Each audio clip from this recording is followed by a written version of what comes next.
Bueno, entonces hoy es lunes 23 de agosto, estamos dando la clase segundo, el teórico 2B de este lunes en Psicología Comunitaria, Social e Institucional de la Escuela Superior de Medicina de la Universidad Nacional de Mar del Plata.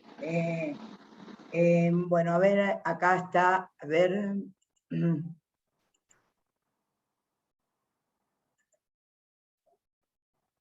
Bueno, ahí vamos a seguir con la clase. Muy bien. Entonces, habíamos quedado en lo de la deuda simbólica y habíamos quedado en que no solamente hay deudas reales, simbólicas e imaginarias, ¿no? Entonces podemos decir, bueno, estamos de alguna manera hipotecados por el Fondo Monetario Internacional, por ejemplo, o los deudores externos, pero tienen que tener el otro concepto de la deuda, que es la deuda simbólica, que es en relación a los que nos precedieron, en relación a quienes justamente trabajaron, tuvieron ideas sobre las cuales nosotros podemos trabajar ahora. Gracias a esos que nos precedieron, nosotros podemos hablar ahora. Entonces ahí justamente se rompe la idea de individuo y entendemos esto de estar pensando ideas que otros nos dijeron antes. Les había quedado en la noción de que en oposición a las tesis individualistas, justamente aparece lo que está llamado en el texto noción de mentalidad de grupo, que justamente es una oposición a las teorías individualistas, que es pensar que el grupo genera todo. Entonces, vuelvo a decirles, ¿tenemos la respuesta final? No, estamos estudiando el tema. Estudiar el tema y hablar sobre el tema y tener algunas ideas nuevas sobre el tema es una manera de resolver el tema, ¿sí? La resolución de un tema no es llegar a una dimensión total, digamos, a un único dato, sino justamente mantener, tampoco la teoría tiene que ser una, sino mantener una serie de ideas que sabemos que vienen de diferentes campos epistémicos, campos epistemológicos. Entonces, manejar eso.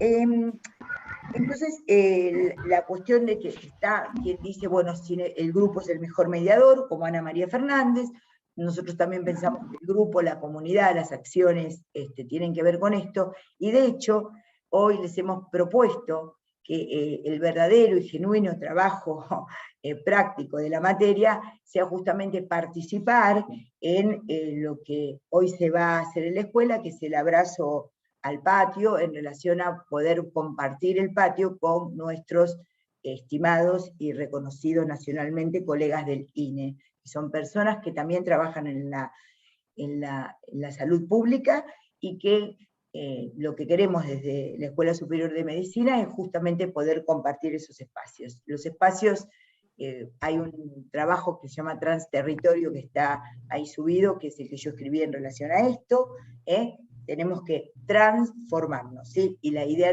como dijo una de las alumnas, de los estudiantes, está muy bien, la idea justamente es poder compartir. Estábamos en naturaleza y cultura, ¿no? Que es un elemento importantísimo, ¿no? Que vamos a tener en cuenta cómo uno es, digamos, cómo uno es orgánicamente, cómo uno vino con más o menos neuronas, pero la idea es de que ustedes sepan que todo el esfuerzo como ciudadanos, como docentes, como estudiantes de la facultad tiene que ver con tiene que ver con la dimensión de poder captar, ¿no? La cuestión de somos como vinimos, pero somos lo que hicieron también de nosotros. La idea de los medios de comunicación que planteó uno de los estudiantes es muy buena. Justamente estaba hablando en el intervalo con Sandra Marañón, que hay problemas en la plataforma para ingresar que vamos a solucionar para la próxima semana, pero hoy hay problemas con las plataformas, lo siento mucho, es la idea de como productores de subjetividad. La idea de que nosotros venimos todos subjetivados es una idea falaz. A nosotros nos van construyendo nuestra familia, nos van construyendo nuestros amigos, la música que escuchamos, las ideas que nos dicen y cómo plantean la agenda de nuestra vida. Entonces ahí, saben que mi práctica es como psicoanalista, y justamente yo lo que pienso es que el psicoanálisis como una práctica que entiende a lo colectivo y a lo social y la construcción del sujeto en relación a los otros y al otro del lenguaje, tiene que ver justamente con somos una construcción social, exactamente. Somos una construcción social. Ahí está de Leonela, así aparece exactamente. Somos una construcción social. Y el hecho es que eso queda como oculto, porque a cada uno, desde los productores de subjetividad, de los medios y todo lo demás, es como que exacerban ese nivel, podríamos decir, de libertad, que no es tal, y que justamente uno tiene que estar muy alertado y muy pensando y muy atento y atenta a ciertas cuestiones que nos plantean como tal. Bueno, la idea de justamente poder pensar individuo, sociedad, naturaleza, cultura, identidad, diferencia, son ideas que tienen que ver con estos pares de oposición para entender la cuestión. Justamente en este texto de Ana María Fernández, lo que está presente es un texto de Callinghem, que fue el profesor de Foucault. Foucault también tuvo maestros, porque no es que Foucault fue Foucault por sí mismo, estudió en la Sorbona y tuvo a Callinghem como uno de sus grandes maestros, así que escribió qué es lo normal y qué es lo patológico, Callinghem, y después tienen toda la obra de Foucault en relación a eso. Ahí ven, por ejemplo, una deuda simbólica, una deuda simbólica que se puede ver epistemológicamente, y articulamos el concepto de deuda simbólica, el concepto de la articulación de que somos nuestra historia, somos por la historia que cada uno vivió, y justamente aparecemos y tratamos de crear algo con lo que tenemos. La función, justamente que vamos a trabajar del Estado, es dar posibilidades a los que menos tienen por haber nacido en determinadas condiciones, para poder acceder a esto, acceder a bienes reales, como son la vivienda, la comida, ¿no? La seguridad, la cultura, la educación. Esos son bienes justamente que tienen que ver con participar de lo social, claro, la salud, el ingreso a la salud, por supuesto, como hemos visto con Carrillo. Carrillo no solo inventó el ministerio, Perón no solo con Carrillo inventó el Ministerio de Salud, del Ministerio de Salud Pública, sino que inventó la salud pública. Hasta antes de Carrillo el concepto de salud pública no existía. Eso les puede resultar muy raro, pero fue en 1945, digamos, no hace tanto, es la edad por ahí en que nacieron algunos de los abuelos de ustedes, quiere decir, son 2 generaciones antes. Si nosotros nos vemos desde esa perspectiva histórica, también perdemos el lugar que en la sociedad ocupamos. Hay un grupo de deseos mundiales que conforman ese tal grupo, bueno, ahí sí, obviamente hay la dimensión justamente de cómo hay que pensar, los coachings, cómo hay que hablar, cómo hay que decir, cómo hay que presentarse, qué ideas hay que mostrarle a la sociedad para que la sociedad se sienta planteado, ¿no? Ana María Fernández también trae la idea de en el siglo XVIII ser del individuo, ¿no? Y el otro es en el siglo XIX ser de la sociedad, y en el siglo XX ser de los grupos. Entonces, justamente les voy a presentar, ¿no? A una persona que también somos deudores, los que somos médicos y los que estudiamos psicología social, que es Pillon Rivière, ¿no?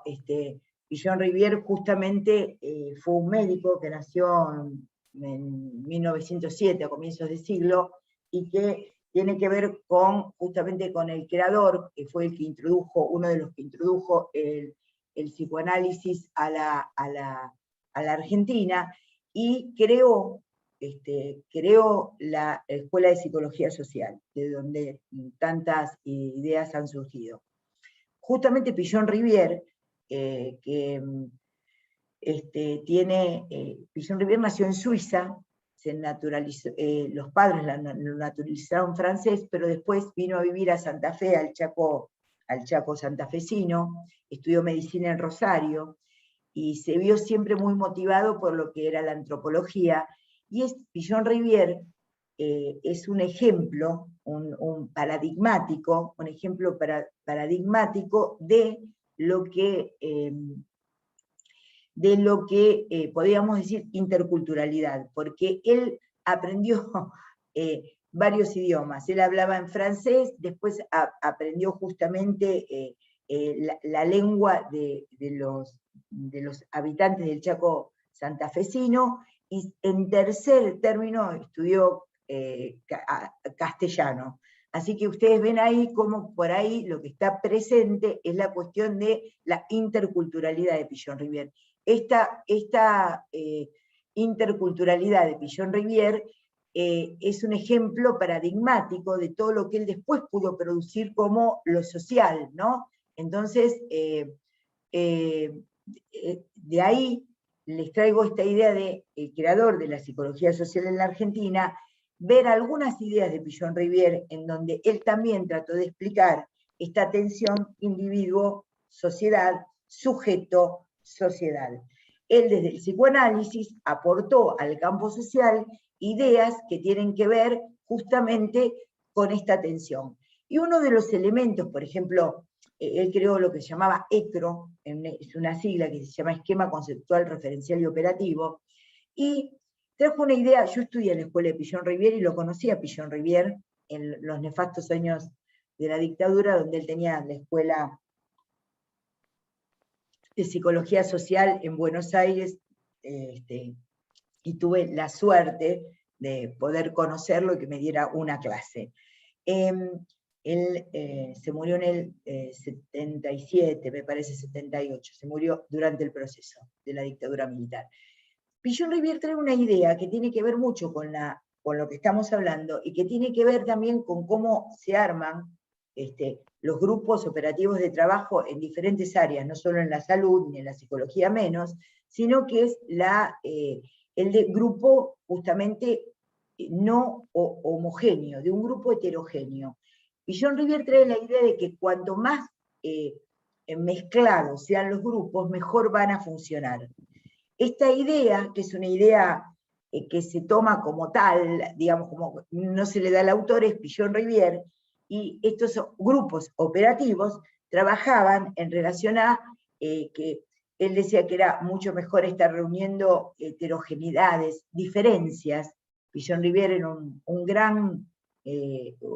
un tipo genial y un gran defensor de lo que eran las ideas, y decía que cada uno desde sus propios aportes culturales de clase, de cómo haber estudiado, si éramos médicos, psicólogos, si el otro era camionero, o el otro era docente, si el otro podía plantear cosas, decía que la riqueza del discurso se da entre esta justamente multiplicidad de ideas. Se ha dado a llamar interdisciplina el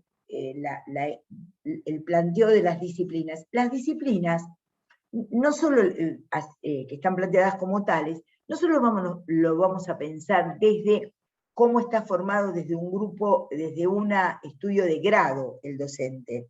Lo vamos a pensar también, en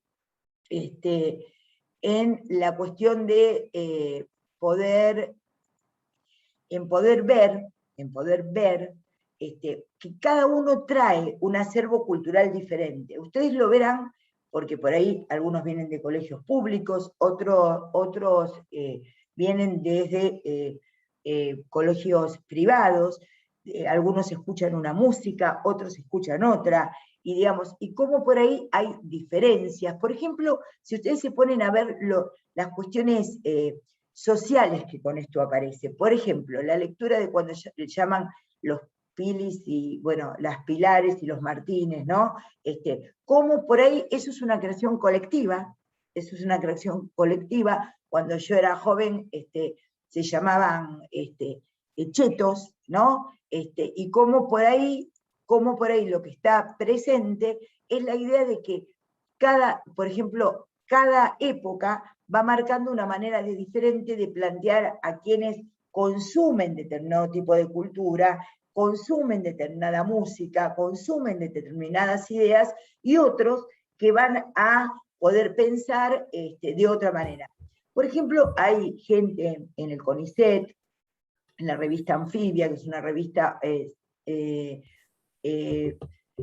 estamos hablando de Pillon Rivière, le respondo a Eric, estamos hablando de Pillon Rivière como creador de la psicología social en la Argentina, quienes intentó hacer una articulación entre sujeto y sociedad. Estamos hablando de sujeto y sociedad, y estamos pensando en Pillon Rivière como un gran articulador en la Argentina, como para pensar sujeto y sociedad a partir de lo que él instaló como justamente psicología social. De esto estamos hablando, ¿sí? Estamos hablando del tema sujeto-sociedad y estamos trayendo la figura de Pillon Rivière. Pillon Rivière también trabajó en el Borda, ¿no? Como médico psiquiatra, fue médico, psiquiatra, psicoanalista, y trabajó en el Borda, tratando justamente de dignificar, si hay un antecedente para lo que después fue la ley de salud mental, o el trabajo todo de estos psicoanalistas que trabajaron en hospitales públicos y que fue una mixtura entre toda la doctrina del psicoanálisis y lo que era trabajar en los lugares donde estaban los así llamados alienados, y por eso se llamaban lugares de alienados o loqueros. Así que la idea de la segregación es una idea muy importante.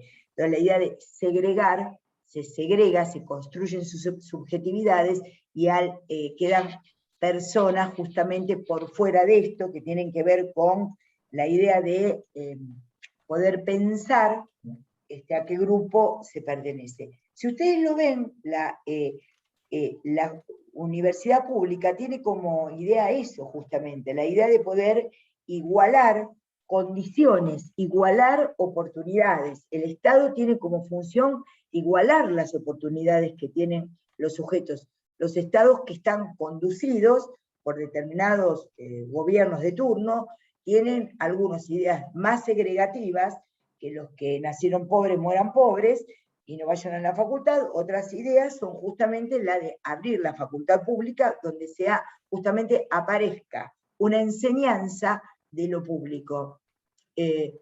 Claro, acá Luciana Salgado dice, tienden a igualar, pero no es equitativo. Bueno, esta es la clase de las 10, porque no sí, esta es la clase de las 10.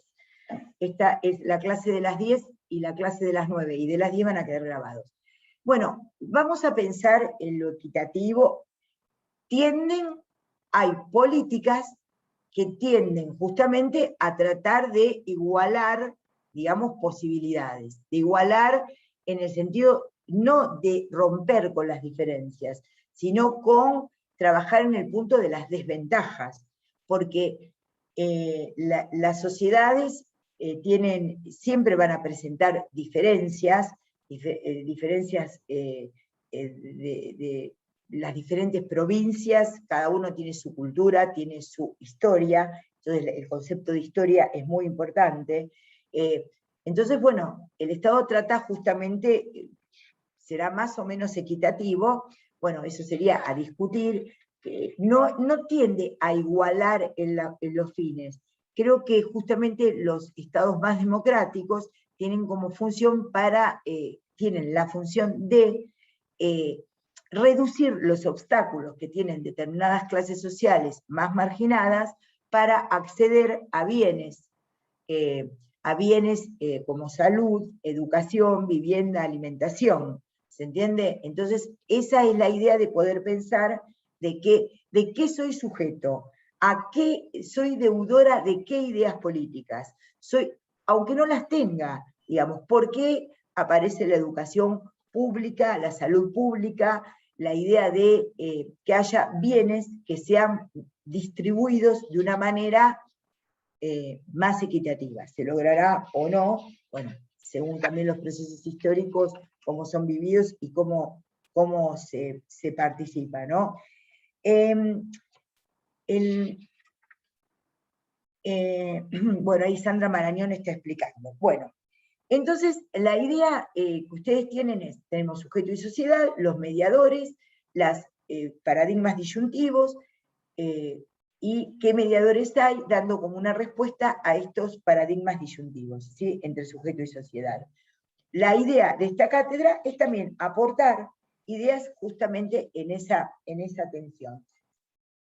Les quería justamente plantear la idea de la participación nuevamente, ¿no? La idea de la participación en el sentido de que haya, por qué requerimos ser sujetos de lo social y cómo por ahí aparece la cuestión de la idea de la participación nos convierte en actores concretos de la historia que estamos viviendo. Eso es muy importante. Hay un pequeño video, un corto video de Ana Quiroga, que fue una psicóloga social. John Rivier se casó en 2 oportunidades, una con una gran psicoanalista que fue Abel Asturi, y otro con su segunda pareja, que es Ana Quiroga, creó la Escuela de Psicología Social, y ahí tienen un reportaje justamente a Ana Quiroga por la pregunta, un pequeño video a Ana Quiroga de qué es la psicología social. Nos pareció que era muy oportuno que lo vieran justamente desde ese reportaje en donde está planteado. ¿Cómo digamos, vamos a la idea del lenguaje? Quiero hablar en relación al lenguaje. Habitamos el lenguaje como algo central. Somos sujetos del lenguaje. Nosotros habitamos en el lenguaje. Es estructural. Esta es la idea de qué es estructural. Lo estructural es aquello que justamente es fundamental, da fundamentos a algo, y el estructuralismo en 1960 justamente lo que planteó, me veo muy interrumpida por los mensajes. Bueno, vamos a tratar de ir mejorando todo esto, ¿sí? Vamos a ir pensando justamente la cuestión de las estructuras, ¿no? El estructuralismo justamente es una de las ideas que tiene que ver que se construyeron junto con la deconstrucción. El estructuralismo fue creado por Claude Lévi-Strauss, y justamente lo que plantea estas ideas, de las que nosotros ahora, en el siglo XXI, somos subsidiarios, es, por ejemplo, una muestra, un ejemplo también paradigmático de la deuda simbólica que nosotros tuvieron con quienes nos antecedieron. Entonces, la idea de psicología comunitaria, social e institucional. Por psicología, justamente, por psicología podríamos entender la ciencia de la conducta, la disciplina que estudia las conductas y los afectos y todo lo demás, y esto de agregarle comunitaria, social e institucional tiene que ver con lo que venimos planteando. Nosotros vamos a verlo desde diferentes puntos de vista, como ya quedó claro. En el punto F, en la página 16 de Ana María Fernández, lo que van a tener es el problema epistémico. Yo les dije antes epistemológico, son sinónimos, se puede decir epistémico o epistemológico, son sinónimos, justamente para entender de lo que estamos hablando, que es de lo uno y de lo múltiple, de cómo somos con los otros y cómo somos con nosotros mismos, y cómo nosotros mismos dependemos de alguna manera de las ideas de la época, ¿sí? Voy a dejar un rato para que ustedes puedan desmutearse y poder plantearme algunas preguntas que les parezcan pertinentes a lo que estuvimos hablando, pertinentes a la tarea de lo que estuvimos hablando. ¿Quiere alguien desmutearse y poder justamente hablar y poder decir justamente algo, preguntar algo o hacer un comentario?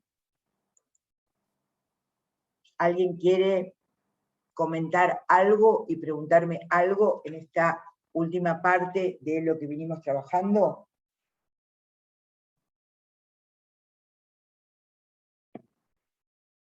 Bueno, ¿no hay preguntas? Yo, si puedo hacer una pregunta. Bueno, voy a seguir entonces con el tema. María Clara, perdón. Entonces pensaba, sujeto, sociedad, cultura, lenguaje, articulación. Y en esto les quiero plantear lo siguiente que tiene que ver con lo epistémico, lo epistemológico, ¿no? El problema epistémico, epistemológico. María Clara, hay una chica que te quiere hacer una pregunta. María Clara, quiero decir algo. Cuando no se escucha. uno se pone a estudiar, ya sea medicina u otra carrera, nosotros justamente vamos a plantear la cuestión de medicina, porque me parece interesante verlo así.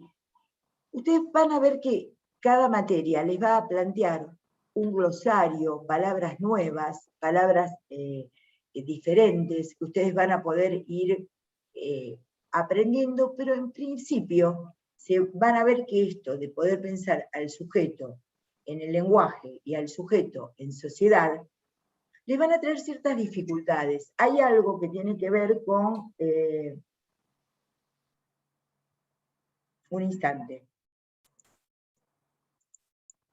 Ahora sí los escucho. Sí, Lucía.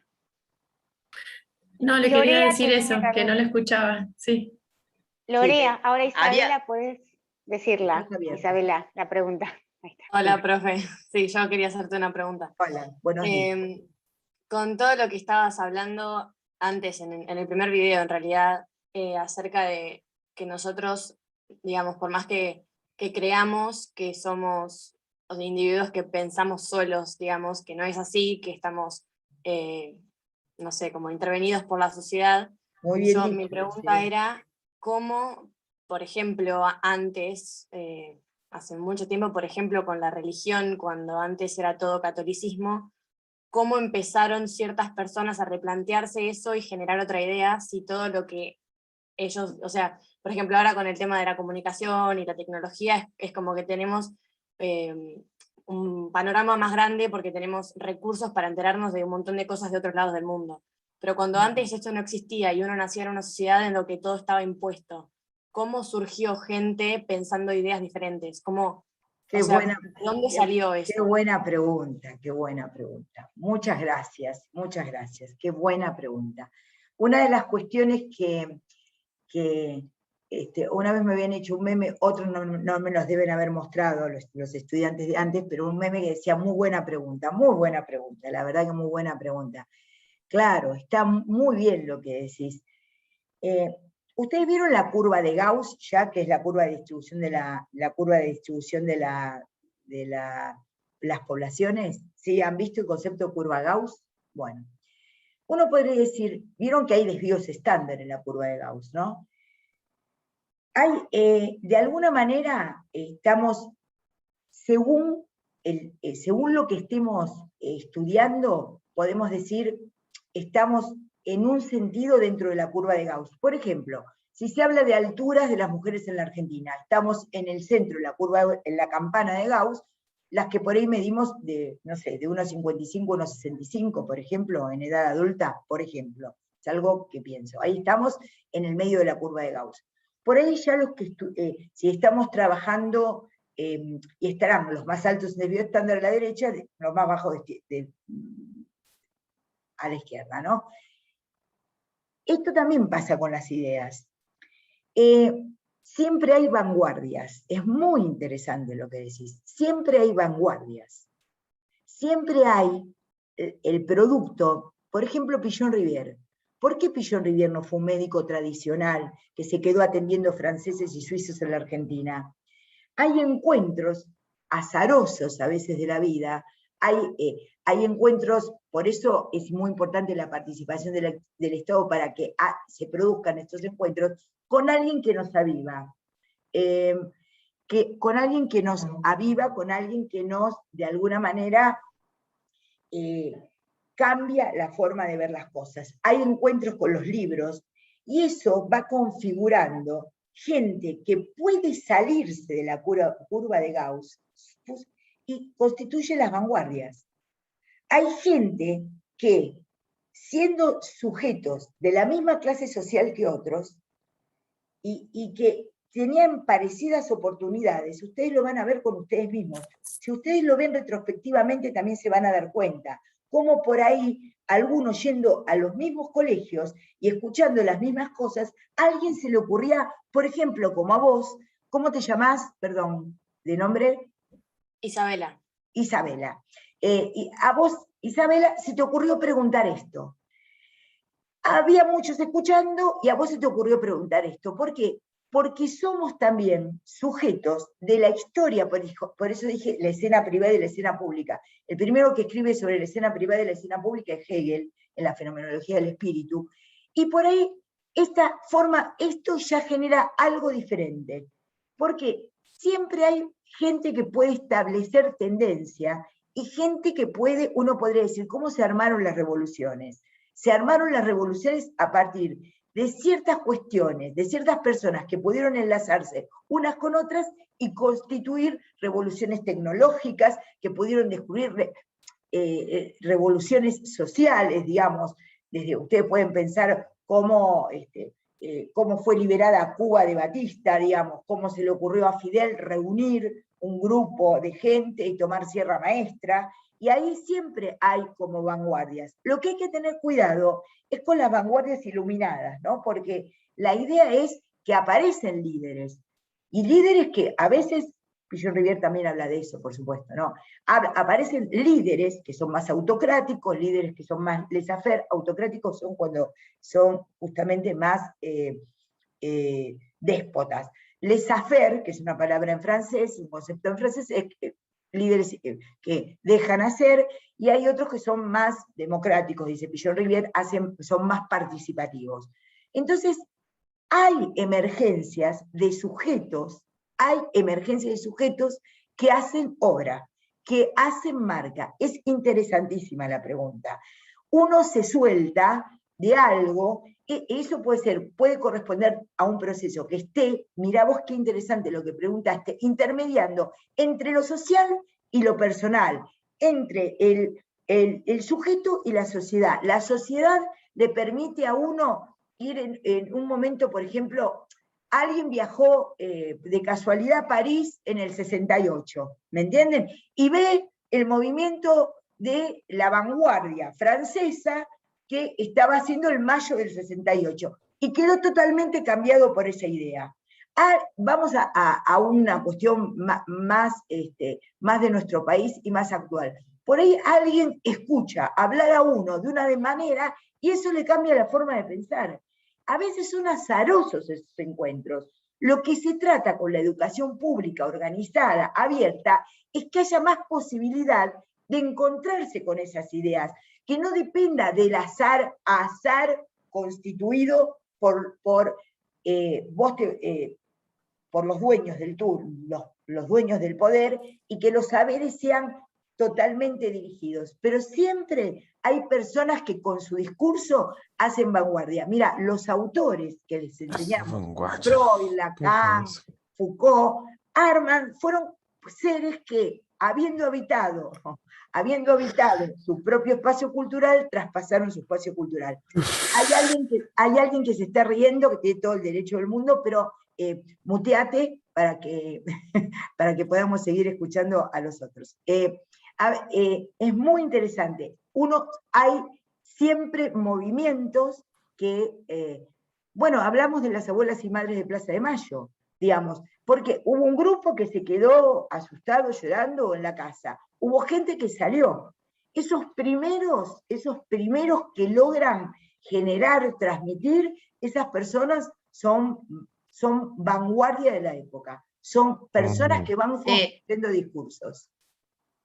Qué interesante pregunta. María Clara, qué interesante lo que estás diciendo, porque en general estas vanguardias también retoman los malestares que hay en la sociedad, demandas insatisfechas, malestar que tiene que ver especialmente con lo social, ¿no?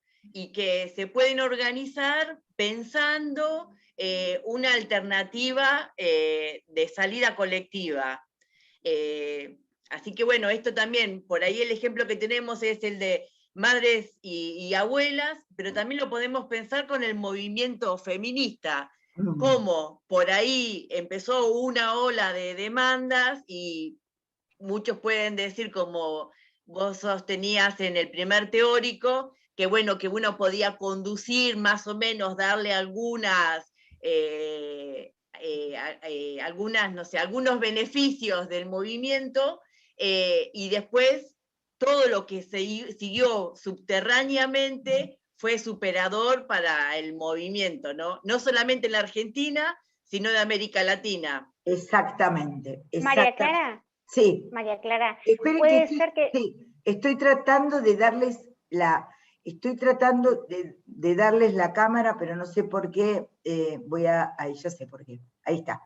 No se grabó, ahí está.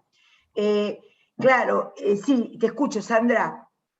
Sí, podemos pensar esto que trae Cecilia y que vos mencionabas con el concepto de instituyente, ¿no? De cómo estos movimientos de resistencia o movimientos que pueden percibir estas nuevas preguntas, ¿no? Estas necesidades que decía Cecilia, pueden pensarse desde lo instituyente, en esto que está tan instituido. Exactamente, eso iba. Perfecto, gracias, exactamente. Explica por qué, Sandra, nos planteas un poquito la idea de lo instituido y lo instituyente, que es muy interesante y que tiene que ver con la pregunta de Isabela y con lo que comentábamos Cecilia y yo.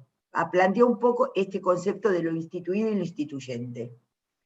En realidad lo pensé también relacionado con el concepto de deconstrucción, ¿no? En estos sistemas o organizaciones, instituciones, modelos de país en que los elementos están ordenados de una manera y que con el correr del tiempo se van cristalizando, fosilizando, ¿no? Dejan de percibir este malestar, el conflicto, me parece, ¿no? Empieza como a obturarse el conflicto y estos movimientos instituyentes empiezan a responder, a ser voz de estas preguntas que están negadas, podemos decir. Exactamente. Entonces, exactamente.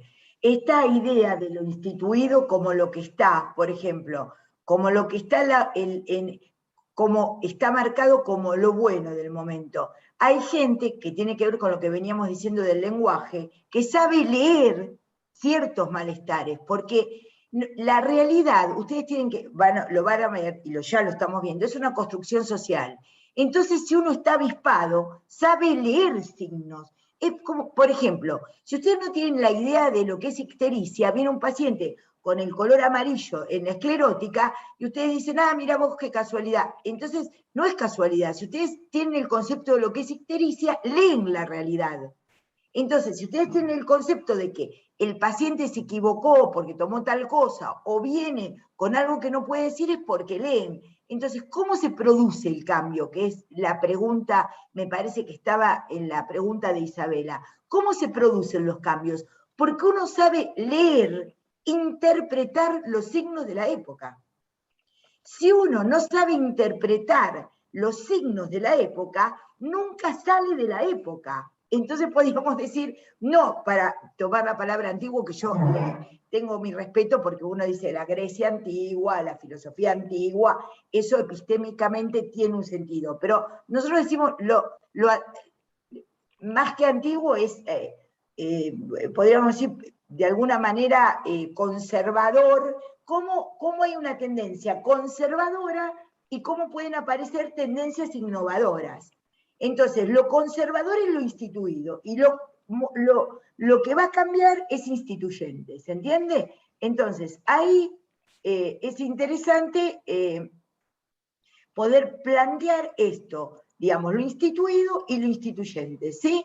Me parece muy, muy interesante esta cuestión de cómo se innova, cómo se conserva, el concepto de cómo se conserva lo conservador es mantener igual. Miren, si nosotros les hubiésemos dado la materia siempre como estaba pensado, no hubiésemos podido innovar. La currícula innovada es una manera de cambiar eso, porque si no, desde el siglo XI se daba medicina de la misma manera. Entonces, ¿qué pensaron? ¿Qué leyeron algunos? Está bien, está planteada, ustedes saben que lo de la currícula innovada está planteada en esta Universidad McMaster de Canadá, pero ¿qué pensaron los médicos argentinos que trabajaban en terreno y que daban clase? Hay que cambiar la forma de dar medicina. Y ahí lo instituido era, como estudiamos nosotros, anatomía, histología, embriología, en el segundo año química, bla, bla, bla, bla, bla. Bueno, ¿qué dijeron? No, hay que empezar a dar de otra manera. Eso es justamente el proceso de cambio. Cómo hay una tendencia conservadora y hay una tendencia de cambio. Siempre hay gente que puede leer los signos, porque la diferencia de cómo, como la pregunta que hizo Isabela, tiene que ver cómo hay algunos que leen y otros que no leen lo que están pasando. Esto en grupos más chicos, grupos más grandes, comunidades, sociedades, estados. Entonces, esto es la sagacidad en la lectura, porque lo que se muestra hay que interpretarlo para poder acceder a cierto cambio. Uno no cambia si no interpreta los signos de su época. Y no podemos ser cerrados al signo de la época, ¿se entiende? Tenemos que estar atentos a cuáles son tales signos, a cómo se dijo tal cosa, a cómo se dijo la otra, qué tendencias hay, y siempre hay una fuerza más conservadora y una fuerza justamente más innovadora. Siempre ahí aparece otra tensión dentro de lo social, como lo que conserva y como lo que conmueve lo que está instituido. Lo que está es lo instituido, lo nuevo es lo instituyente. ¿Sí? Y eso se puede hacer, tenemos que tener esta idea de ser sujetos epocales de nuestra época, innovadores.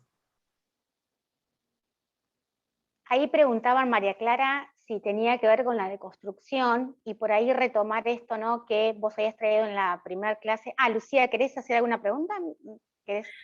Vos levantaste la mano, Lucía. Me gustaría saber en realidad si opinan que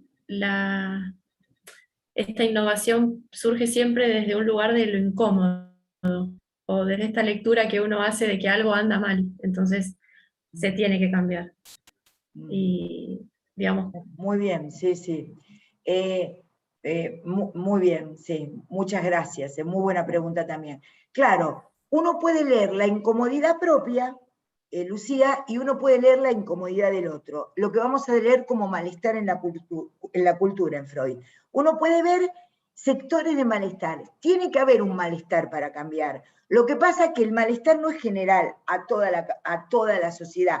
Hay sectores más oprimidos, digamos, más segregados, digamos, que muestran cierto malestar y cierta forma de vivir injusta, y hay alguien que puede leer eso. Exactamente. Cuando se leyó, hay que construir un ministerio de salud pública, hay que inventar la salud pública, hay que dar jubilación, aguinaldo y vacaciones pagas a los obreros. Eso era una forma de innovación, porque si no seguiríamos donde estaban nuestros abuelos. La Argentina tiene una gran historia de promoción y es por leer la incomodidad. Iba a dar un ejemplo en relación a esto que preguntó Lucía, de lo innovador y de la incomodidad en el sentido del cambio. Pero siempre hay sectores que tienden al cambio y nosotros tenemos que pensar qué es lo que hay que cambiar, qué es lo que hay que mantener y qué es lo que hay que cambiar. Porque también es una necedad pensar que todo lo que viene de antes tiene que ser rechazable. Por eso decía, ¿cómo entender la tensión? Escuchen bien esto, la tensión entre la deuda simbólica, ¿sí?, y lo innovador. Somos ahí en ese punto también divididos entre la deuda simbólica, en donde no es lo mismo haber leído los autores que nos precedieron y que nos constituyeron, a pensar en una idea de que todo se nos va a ocurrir a nosotros. Esa es una idea delirante. Eso es una idea delirante, que todo se nos va a ocurrir a nosotros. Entonces tenemos que estar atentos a la conexión con el afuera. El afuera y el adentro también es muy importante en este sentido. Saber qué es el afuera, qué es el adentro y cómo se leen los signos de época. Sí. El tema son los límites, ¿no? También. Decime, para que elimino el anclaje, volvé a hacer la pregunta, por favor. Vos estabas... Digo eso, que siempre, o sea, que me surge, digo, ¿dónde está el límite? Claro, y el límite es, el límite es un concepto matemático y también es un concepto en lo social, ¿sí? en lo psi también. La idea de pensar, bueno, que para eso están los otros. Si uno se queda con la idea aislado, solo, puede pensar, digamos, puede terminar bastante autista o segregado. La idea de compartir la idea de la innovación en grupo, compartida, tiene que ver con la participación. Creo que el límite también la da la participación, digamos, generar ahí donde hay un derecho, ¿no? Ahí pensar que donde hay una necesidad y un derecho, es una idea que en su momento fue innovadora. Digamos, que las mujeres votaran en 1952 fue una idea innovadora en la Argentina. Obviamente, también, cuando Eva Perón decide esto en el gobierno de Perón y todo lo demás, por ahí Eva Perón no conocía a las inglesas que eran las primeras sufragistas, no había tenido acceso a eso, pero hay personas que, bueno, pueden leer los signos de la época, pueden interpretarlos y pueden generar con otros. Yo creo, está muy buena la pregunta, que los límites es justamente el diálogo y el intercambio con los otros. No sé si te sirve esto, pensarlo, Lucía. Sí, sí, sí. Sí, Bueno, sí, claro que sí. Gracias. De nada. ¿Alguna otra pregunta?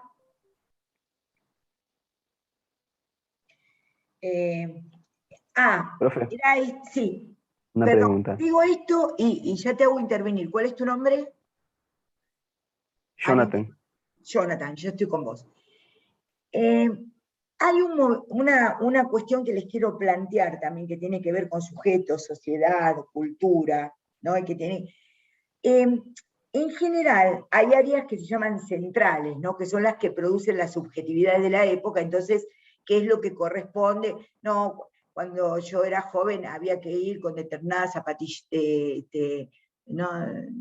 botitas de carpincho, creo que eran como... ahora tiene otra actualización, bueno, de carpincho, de no sé qué, y ser cheta para hacer tal cosa, y pensar tal otra cosa, y pensar de esta manera o la otra. Y, por ejemplo, todo lo que era música popular, por ejemplo, piensen, el movimiento siempre hay como bajadas de cómo se debe ser para pertenecer. Siempre hay bajada con respecto a esto. ¿Cómo se debe pertenecer? ¿A qué? A la sociedad que conduce. Piensen que hay movimientos que lo que plantea cierta lectura en sociología es que de lo periférico se lo vas a lo central. Por ejemplo, el movimiento de la cumbia, por ejemplo, el de la música. Solo pertenecía, no, porque es un cumbiero, porque solo las clases populares o más segregadas o menos cultas escuchan música. ¿Cómo hay movimientos en donde el movimiento va de lo periférico a lo central y el conjunto de lo instituyente y lo instituido tiene que ver también con que ciertas áreas centrales que centralizan el poder, el dinero y cierta hegemonía cultural, van tomando cosas de las clases periféricas y viceversa. Bueno, Saborido en el libro de Una historia del conurbano, eso lo cuenta maravillosamente bien, un libro maravilloso, y donde aparece esa cuestión, por ejemplo, la idea de los cordones desabrochados, no usar cinturones los varones, etcétera, tenía que ver con cierto look que se tomó de cierta forma que se usaba en las cárceles, en donde aparece cierta forma de vestirse, en donde los pantalones rotos ahora se usan, y antes los pantalones rotos por ahí correspondían a situaciones de gente que no tenía dinero para comprar pantalones que fueran todos enteros. Entonces ven cómo aparece una interacción entre lo periférico y lo central. Hay una innovación, a veces se innova tomando desde lo periférico a lo central, y a veces hay como un intento, se llama aspiracional, de las clases más segregadas de copiar ciertos sesgos, rasgos, costumbres de las clases dominantes. Hay un doble movimiento, entonces, de lo periférico a lo central y de lo central a lo periférico. ¿Se entiende esto que planteé? Hay una interacción. Entonces hay que leer cómo se va planteando esto. La idea aspiracional de ser de alguna manera rubio, vivir en tal lugar, vestirse de tal manera, digamos, piensen en las redes sociales como creadores de subjetividad y piensen en todo lo que las chicas y chicos y chicas piensan en relación a cómo son esos modelos que se presentan por las redes sociales. Por ahí, o cómo son los locutores cuando uno prende un noticiero. Todos tienen la misma altura, todos se visten de la misma manera, ¿me entienden? Y eso aparece como lo imitable. Para estar ahí, para estar en la pantalla, tenés que ser de determinada manera. Entonces, como también hay creaciones de subjetividad desde las redes sociales, desde los lugares de poder, obviamente pensados para eso, pero como uno tiene una tensión, ahí se puede ver la tensión entre el sujeto y lo que la sociedad le muestra como ideales de sociedad. Y nosotros tenemos que interrogar eso. Te escuchaba, María Clara, y pensaba en esta construcción de verdad absoluta, ¿no?, que se construye a través de todas estas redes y los medios de comunicación, y cómo va inundando la subjetividad de la mayoría, podemos pensar, e inhibe este proceso de pensamiento que vos proponés, que es interpelar, problematizar, se instala como verdad absoluta, y ahí está el riesgo, ¿no?, de no poder leer. Exactamente, leer otras cosas. Muchas gracias, Sandra. Jonathan, dale, te escuchamos. ¿Te puedes desmutear así te vemos? O si no, Dale, habla. dale. Bueno, volviendo un poco al asunto. ¿Cómo? Volviendo un poco al tema. Bueno, lo que pasa es que la desconstrucción sería el entendimiento general de todo lo que se pasa en su vida, en la sociedad, también en la escuela, cualquier cosa que tenga que vivir. Y bueno, para salir de la curva de Gauss, que es la intersección de todo eso, sería un modo de estar en la vanguardia, tanto como, ¿cómo puedo hablar? Bueno, me desvinculando de lo que piensa toda la sociedad para empezar un tema nuevo. ¿Sería eso? Sí, viste que justamente lo que había planteado tu compañera antes, Lucía, era, bueno, ¿dónde está el límite, no?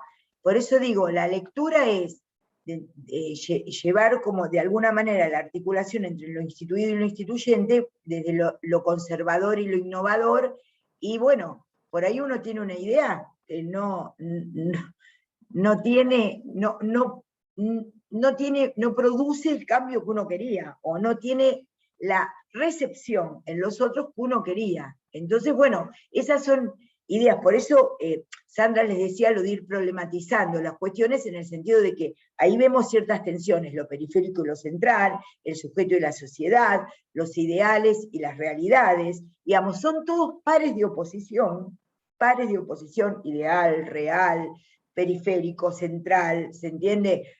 Clases que instituyen, en inglés se llama tastemaker, ¿no? Vos que sos profesora de inglés, Sandra, las clases que generan gustos son hacedores de gustos, taste maker, hacedores de gustos. Entonces son las personas que basta con que se ponga una determinada ropa o de determinada manera aparezca eso y aparece inmediatamente un efecto social de eso. Esos son en general las clases que tienen, digamos, y las personas también a nuestro alrededor que marcan tendencias. Hay personas que marcan tendencias a nuestro alrededor y hay otras que no.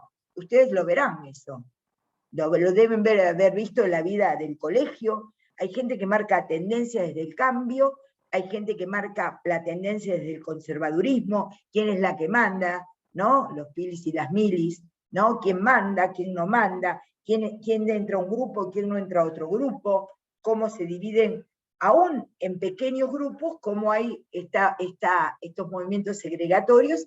Y bueno, por eso les decía la importancia de poder leer los signos de la época. Bueno, para la próxima clase hay un panel que vamos a dar la licenciada Cecilia Gastiarena, nuestra adjunta, una invitada especial que es de Buenos Aires, que es Clelia Conde, y yo. Vamos a ver si participa alguno de las autoridades de la facultad u otro docente, y vamos a dar un panel sobre qué es lo social, lo institucional y lo comunitario hoy. Así que vamos a tratar de solucionar este problema que tuvimos por la plataforma. Bueno, a los que estuvieron e intervinieron, muchas gracias. Y a los que no pudieron entrar a la clase, lo lamentamos mucho, hubo un problema de plataforma, lo sentimos, vean las clases y, bueno, hagamos los prácticos, tratemos de intervenir hoy con el abrazo al patio de la facultad y poder seguir siendo agudos lectores de los signos de nuestra época. ¿Sí? Bueno, nos vemos conmigo la semana, hoy yo voy a ir a la facultad, pero nos vemos en esta misma secuencia la semana que viene con el panel, en donde probablemente les mandemos un link diferente para que puedan entrar todos los que quieran, porque hoy se nos volvió restrictivo en 100. Bueno, profe, ¿te puedo hacer una pregunta antes que te vayas? Sí, cómo no.